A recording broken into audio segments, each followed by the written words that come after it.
नए संसद भवन के उद्घाटन का मामला सुप्रीम कोर्ट पहुंच गया है। सुप्रीम कोर्ट में एक याचिका दाखिल हुई है जिसमें नए संसद भवन का उद्घाटन राष्ट्रपति द्रौपदी मुर्मू से कराए जाने की मांग की गई है। याचिका एक वकील CR जयासुकीन ने दाखिल की है। नए संसद भवन का उद्घाटन 28 मई को प्रधानमंत्री नरेंद्र मोदी करने वाले हैं।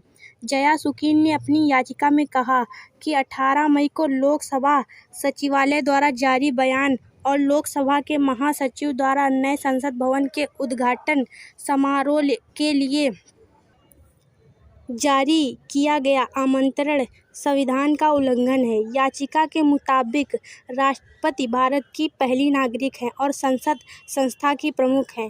देश के बारे में सारे निर्णय राष्ट्रपति के नाम पर लिए जाते हैं। संसद, जिसमें राष्ट्रपति और 2 सदन, राज्यसभा और लोकसभा शामिल हैं, भारत में सर्वोच्च विधायी अधिकार रखती है। राष्ट्रपति के पास संसद को बुलाने और सत्रावसान करने या लोकसभा को भंग करने का अधिकार है। संविधान के अनुच्छेद 79 का हवाला देते हुए कहा गया कि राष्ट्रपति संसद का अभिन्न अंग है। इसी के आगे नए संसद भवन के उद्घाटन समारोह के बहिष्कार को लेकर छिड़ी रॉर ने 2024 के चुनावी महासंग्राम के लिए खेमेबंदी लगभग साफ कर दी है।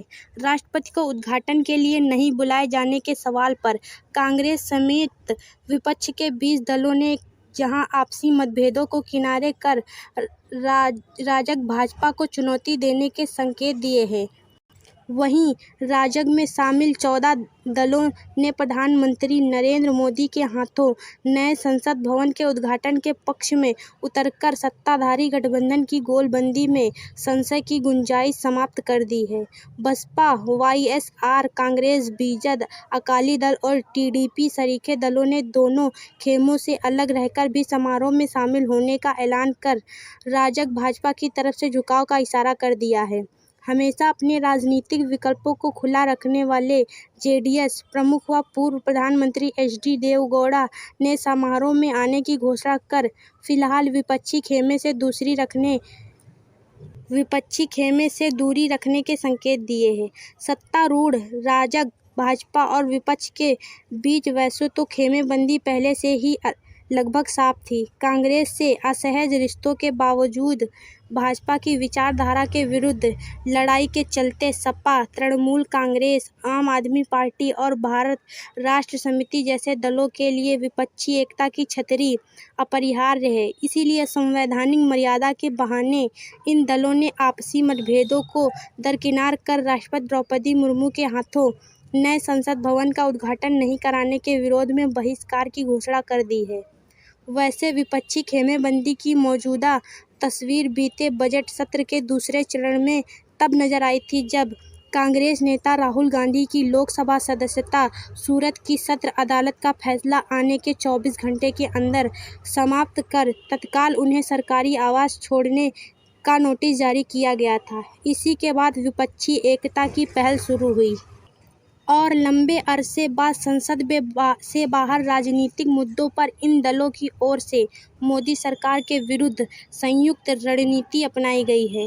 तेलंगाना के मुख्यमंत्री के चंद्रशेखर राव की पार्टी BRS विपक्षी दलों के संयुक्त बयान का हिस्सा नहीं बनी, मगर उसने भी अलग से घोषणा करके बहिष्कार करने वाले दलों का आंकड़ा 20 पहुंचाते हुए विपक्षी खेमे का हिस्सा बनने के इरादे जाहिर किए। ओवैसी की पार्टी IMIM बहिष्कार करने वाला 21वां दल बना, मगर यह तय है कि विपक्ष उसे अपने खेमे में शामिल नहीं करेगा। नए संसद भवन पर विवाद में राजग और विपक्ष से अलग राह पर चलने वाले दलों ने मोदी सरकार का जैसा समर्थन किया है, उससे विपक्षी एकता के विस्तार की सीमाएं भी तय हो गई हैं। बसपा सुप्रीमो मायावती ने जिस तरह प्रधानमंत्री मोदी द्वारा उद्घाटन का पुरजोर समर्थन किया, विपक्षी दलों को आड़े हाथों लिया है, उसका संकेत साफ है कि बसपा विपक्षी खेमे का हिस्सा नहीं बनेगी।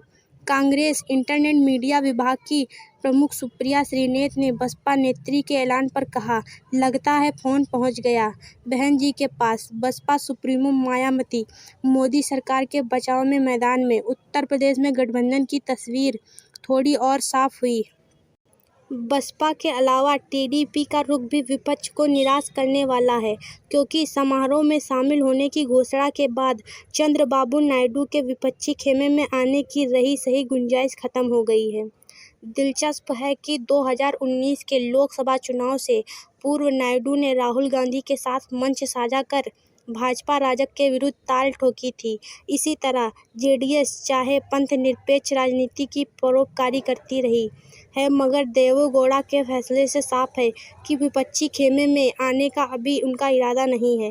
कर्नाटक के हालिया चुनाव में कांग्रेस ने जेडीएस को उसके गढ़ में काफ़ी नुकसान पहुंचाया। भाजपा के सबसे पुराने घटक रहे अकाली दल ने नाराज होकर राजग छोड़ दी थी, मगर उसका संकेत साफ है कि विपक्षी खेमा उसके लिए विकल्प नहीं है। हर नाजुक मौकों पर भाजपा सरकार का समर्थन करते रहे बीजेपी का एक बार फिर राजग के साथ खड़ा होना आश्चर्यजनक नहीं है।